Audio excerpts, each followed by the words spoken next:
জোহর নামাজ কি 3টার পরে আদায় করা যাবে? বিছানার উপর নামাজ পড়লে কি নামাজ হবে? আমার নিকটাত্মীয় মারা গেছেন, আমি কি এই মৃত ব্যক্তির ছবি দেখতে পারবো? বাথরুমে ফরজ গোসলের পর আবার কি ওযু করার প্রয়োজন আছে? পিরিয়ড চলাকালীন আযান জবাব দিতে পারবো কি? সুন্নাত নামাজের প্রতি রাকাতে কি সূরা ফাতিহার পর অন্য সূরা পড়তে হবে? মহিলারা বাহিরে নামাজ পড়ার সময় নিকাব দিয়ে ঢেকে রাখলে নামাজ হবে কিনা? সকালে ঘর বাড়ি ঝাড়ু না দিলে কি কোনো সমস্যা আছে? ছেলে বা মেয়ে বাচ্চার পেশাব কাপড়ে বা গায়ে লাগলে কি তা নাপাক হয়ে যাবে? তা থেকে পবিত্র হওয়ার উপায় কি? দাঁত পড়ে যাওয়ার পর যে কৃত্রিম দাঁত লাগানো হয়, মারা যাওয়ার পর কি তা খুলে রেখে দিতে হবে? আমি জানতে চাই নামাজের মধ্যে হাজে বাজে চিন্তা ভাবনা আসলে কি করবো? প্রয়োজনীয় পোকামাকড় মারা কি জায়েজ আছে? চলে যাচ্ছে আমাদের প্রশ্ন উত্তরের পালায়। সুমাইয়া আক্তার আপনি লিখেছেন, বিছানার উপর নামাজ পড়লে কি নামাজ হবে? নামাজ হবে, তবে যদি এরকম হয় সেটা আপনার চেহারা পরিপূর্ণ ডেবে যায় তাহলে সে জায়গায় অবশ্যই আপনি নামাজ পড়বেন না। কিন্তু যদি সেটা এত নরম না হয়, বরং আপনি স্বাভাবিকভাবে উপস্থিত করতে পারেন, সামান্য একটু ডাবে মাত্র, তাহলে আপনি সেখানে নামাজ পড়তে পারেন, কোনো অসুবিধা নেই। পাক থাকাটা হলো মুখ্য। অন্তর আপনি লিখেছেন, আমার নিকটাত্মীয় মারা গেছেন, আমি কি এই মৃত ব্যক্তির ছবি দেখতে পারবো? তিনি যদি মহিলা হন আর আপনি মহিলা হিসেবে তার ছবি আপনি দেখতে পারেন, কোনো অসুবিধা নেই।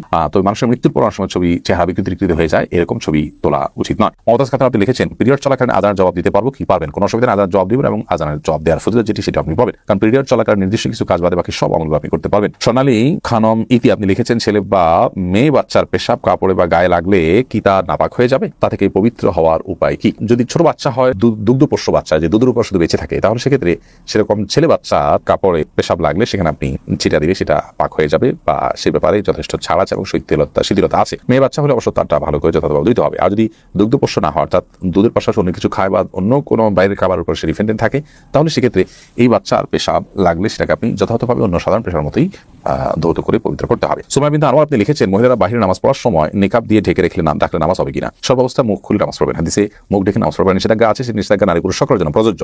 তবে কোনো নারী যদি বাহিরে নামাজ পড়তে যান, ধরুন এমন একটা জায়গায় নামাজ পড়ছেন সেখানে পরপুরুষ তাকে দেখে ফেলবেন, সেরকম আশঙ্কা আছে, তাহলে সেক্ষেত্রে সে আশঙ্কা থেকে বাঁচার জন্য তিনি কাপড় টেনে দিয়ে বা গবরা দিয়ে নামাজ পড়লেন, সেটা জায়েজ হবে, কারণ পর্দার খাতিরে সেখানে সেটি তিনি করছেন। এসকে রায়হান আপনি লিখেছেন, কন্যা সন্তানের জন্মের পর কি কানে আজান দিতে হয়? আজান সন্তান জন্মের পর, শিশুর জন্মের পর কানে আজান এবং একামত দেওয়ার বিষয়টি বিভিন্ন হাদিসে বর্ণিত হয়েছে। যদি হাদিসগুলো সনদ এবং সূত্রের দিক থেকে খুব বেশি স্ট্রং এবং শক্তিশালী তা নয়, তারপরেও আমলযোগ্য। বিন বাজ রাহিমাহুল্লাহ বলেছেন যে আমল করা যেতে পারে। আব্দুর রহমান আপনি লিখেছেন, দাঁত পড়ে যাওয়ার পর যে কৃত্রিম দাঁত লাগানো হয়, মারা যাওয়ার পর কি তা খুলে রেখে দিতে হবে? কৃত্রিম দাঁত যেটা লাগানো হয় এটা মূল্যবান হয়ে থাকে, হয় রূপার নয় কোনো একটা মূল্যবান পদার্থের, তো সেটা খুলে কোনো একটা কাজে লাগাবেন, সেটা মুর্দার সাথে কবরে দেওয়ার কোনো যৌক্তিকতা নেই। মুজাম্মেল চৌধুরী আপনি ইউটিউব চ্যানেলে প্রশ্ন করেছেন, সুন্নত আদায়রত অবস্থায় যদি ইমাম জামাতে দাঁড়িয়ে যান, তখন করণীয় কি? সুন্নত শেষ করবো নাকি সুন্নত ছেড়ে দিয়ে জামাতে শামিল হব? আপনি যদি নামাজের নিয়ত করে ফেলেন, তার নামাজ শেষ করবেন, একটু তাড়াতাড়ি করে শেষ করে আপনি জামাতে শামিল হয়ে যাবেন। যদি 4 রাকাতে নিয়ত করে থাকেন, তাহলে দ্বিতীয় রাকাতে বসে আপনি সালাম ফিরে ফেলবেন, সালাম ফিরে আপনি জামাতে শামিল হবেন। আর এর বাইরে আরব উলামা ইকরাম অবশ্য ভিন্ন কথা বলেন, বিশেষ করে স্কলাররা বলেন, আপনি যদি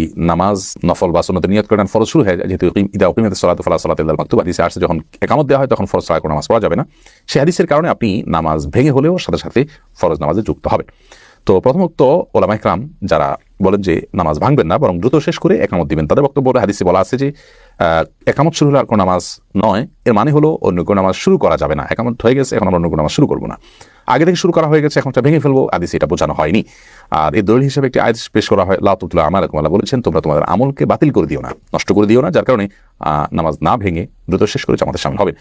অবশ্য শেখ ইবনে উসাইমিন রাহিমাহুল্লাহ তিনিও বলেছেন যে যদি কেউ দ্বিতীয় রাকাতে থাকে, তাহলে না ভেঙে বরং দ্রুততার সাথে শেষ করে তারপরে জামাতে শামিল হবে। মোহাম্মদ সিমন সরকার আপনি লিখেছেন, প্রয়োজনীয় পোকামাকড় মারা কি জায়েজ আছে? যদি আপনার ডিস্টার্বের কারণ হয়, তাহলে সেক্ষেত্রে আপনি মারতে পারেন। ডিস্টার্বের কারণ না হয় নিচেও দুষ্টামি করে মারলেন, সেটা আপনার জন্য জায়েজ নয়। মাহমুদ তুষার আপনি লিখেছেন, বাথরুমে ফরজ গোসলের পর আবার কি ওযু করার প্রয়োজন আছে? বাথরুমে ফরজ গোসলের পর যদি সুন্নত পদ্ধতিতে গোসল করে থাকেন, তাহলে পুনরায় ওযু করার দরকার নেই, কারণ সুন্নত তরিকার গোসল মানেই হলো শুরুতে আপনি নাপাক দূর করবেন, পরে হাত ধুবেন, মুখ ধুবেন, কুলি করবেন, হাত মানে ওযু করবেন, শুধু পাও দাওয়াটা বাকি রাখবেন, শেষে বের হওয়ার সময় পাওটা দিয়ে বের হয়ে যাবেন। তাহলে সেক্ষেত্রে আপনার ফরজ গোসল এবং ওযু দুইটা একসাথে হয়ে গেল। যদি আপনি সেটা না করেন আগে, তাহলে সেক্ষেত্রে আপনি পরবর্তীতে আলাদা ওযু করবেন, যদি ওযু আপনার না হয়ে থাকে। এমনি জনি আপনি লিখেছেন, আমি জানতে চাই নামাজের মধ্যে আজে বাজে চিন্তা ভাবনা আসলে কি করবো? আজে বাজে চিন্তা আসলে সেটাকে ভালো চিন্তা রূপান্তর করবেন, পরিবর্তন যখন মনে হবে সাথে সাথে নিজেকে ভর্ৎসনা করে সরে আসার চেষ্টা করবেন, এবং এই কষ্টটা যত বেশি বাড়তে থাকবেন ইনশাআল্লাহ বিদিনিল্লাহ আপনার এই অসুবিধা থেকে আপনি তত দ্রুততার সাথে বেরিয়ে আসতে পারবেন। এরপরে রাশিদ মাহদি আপনি আমাদের ইউটিউব চ্যানেলে প্রশ্ন করেছেন, মসজিদে প্রবেশ করার পর ইমাম সাহেবকে রুকু অবস্থায় পেলে করণীয় কি? আগে হাত বাঁধবো নাকি সরাসরি রুকুতে চলে যাব? আপনি মসজিদে প্রবেশ করার পর ইমাম সাহেবকে দেখেছেন যে তিনি হাত বাঁধছেন, তিনি রুকুতে আছেন, তো এই ক্ষেত্রে আপনি তাকবীরে তাহরিমা পড়তে হবে, আপনাকে আল্লাহু আকবার বলবেন। আল্লাহু আকবার বলার পর যদি সময় থাকে, তাহলে রুকুর তাকবীর দিয়ে রুকুতে যাবেন, আর যদি সময় না থাকে তাহলে সেক্ষেত্রে এটা না দিলেও চলবে। আল্লাহু আকবার শুধু প্রথম তাকবীরটা দিয়ে আপনি সরাসরি রুকুতে যাবেন। এক্ষেত্রে আমরা বেশিরভাগ মানুষ তাকবীর দেওয়ার পর আবার হাত বাঁধি। এই হাত বাঁধাটা এটা জরুরি নয়, বরং হাত বাঁধতে হবে না, আমাদের আল্লাহু আকবার বলে আমরা ডাইরেক্ট রুকুতে চলে যাব। ধরুন রুকু থেকে ইমাম সাহেব দাঁড়িয়ে গেছেন, তাহলে তো হাত বাঁধার প্রশ্নই নেই। আল্লাহু আকবার বলে ইমাম সাহেব হাত ছাড়া অবস্থায় আছে, আপনি হাত ছাড়া অবস্থায় থাকবেন, আর রুকুতে যদি ইমাম সাহেবকে পান তাহলে আল্লাহু আকবার বলে আপনি ডাইরেক্ট রুকুতে চলবেন। আল্লাহু আকবার হাত বেঁধে তারপর রুকুতে যাওয়ার প্রয়োজন নেই, কারণ হাত বাঁধাটা হলো তখন যখন আমরা প্রথম দাঁড়িয়ে সূরা ফাতিহা এবং সূরা মিলানোর অপশন থাকে, তখন আমরা হাত বাঁধবো। এর বাইরে রুকুতে গেলে হাত বাঁধার দরকার নেই, শুধু আল্লাহু আকবার তারপরে বলি আমরা রুকুতে চলে যাব। মোহাম্মদ ইমরান হোসেন আপনি লিখেছেন, সুন্নাত আমাদের প্রতি রাকাতে কি সূরা ফাতিহার পর অন্য সূরা পড়তে হবে? জি, প্রত্যেক রাকাতে আপনি সূরা ফাতিহার সাথে অন্য সূরা পড়বেন। জেসমিন আক্তার আপনি লিখেছেন, সকালে ঘর বাড়ি ঝাড়ু না দিলে কি কোনো সমস্যা আছে? কোনো অসুবিধা নেই, ঘর বাড়ি ঝাড়ু দিয়ে পরিষ্কার করার চেষ্টা আপনি সবসময় করবেন, সেটা উচিত। বাট এটা না দিলে যে কোনো ক্ষতি হবে, অলক্ষণ হবে, অকল্যাণ হবে, এরকম কোনো বিশ্বাস মুসলমান রাখবেন না, কারণ হাদিসে এরকম কোনো কথা বলা হয়নি। এমনি ফাহিম আপনি ইউটিউব চ্যানেলে প্রশ্ন করেছেন, জুমার নামাজের প্রথম রাকাত জামাতের সাথে পড়তে না পারলে যোহর নামাজ পড়বো নাকি জুমার নামাজই পড়বো? দেখুন, এক্ষেত্রে বুখারী মুসলিম এক জায়গায় বর্ণনা করেছে একটি হাদিস, নবী করিম সাল্লাল্লাহু আলাইহি ওয়াসাল্লাম বলেছেন, মান আদরাকা রাকাতাম মিনাস সালাতি ফাকাদ আদরাকা সালাহ। যে ব্যক্তি কোনো নামাজের একটি রাকাত পেল, সে ওই নামাজটা পেয়ে গেল। অতএব জুমার নামাজের শেষ রাকাত যদি আপনি পান, একটি রাকাত যদি আপনি পান, তাহলে আপনি জুমার নামাজটা পেয়ে গেলেন। হাদিসের আলোকে বিধায় আপনি আরেক রাকাত একাকি, অর্থাৎ ইমাম সালাম ফেরানোর পর আপনি মাসবুক হিসাবে আরেক রাকাত পড়ে জুমার নামাজকে সম্পন্ন করবেন, জোহর নামাজ আপনি পড়বেন না। আব্দুল্লাহ মুহাইমিন আপনি লিখেছেন, আমি চাকরি করি, আমার বস মহিলা, আমি কি তাকে সালাম দিতে পারবো?